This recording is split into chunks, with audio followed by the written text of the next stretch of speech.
But if you're middle-aged or if you're looking at retirement, no better market than today. All right, fire your bank. Personal guarantee. Got that? Signed blank check without a date. Linda, you can start telling everybody who signs those things that. No, I'm just kidding. I'm not trying to scare people. Underwriting. Underwriting is ridiculously tough to get through when you take a loan. Speed.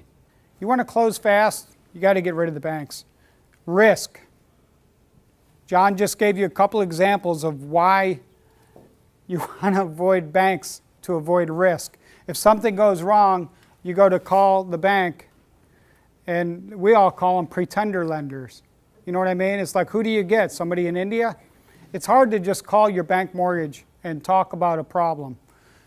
A real person, if I've loaned money to one of you guys and something goes wrong, Matt, I mean, I know you could call me and we could talk about it. I know that we could find a solution to the issue. Assignment of rents. If something goes wrong, they're going to contact your tenants and ask them to start sending the rent to the bank instead of to you. Also, John's going to talk about asset protection, but it's hard to own it in a trust or an LLC with conventional financing. Right, Linda? I mean, if I went to get a loan, conventional financing in the name of my LLC, it's not going to work, is it? With a portfolio lender, you can, but not conventional financing. And you don't want these things in your personal name.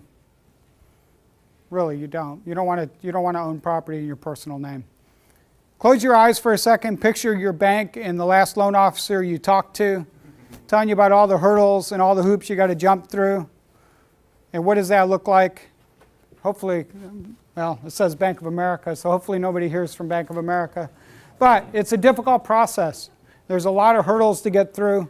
But imagine for a second what it's like to go to the bank and never need to go to the bank, rather. And instead of filling out a loan application, how about the financial freedom application? Does anybody want that application?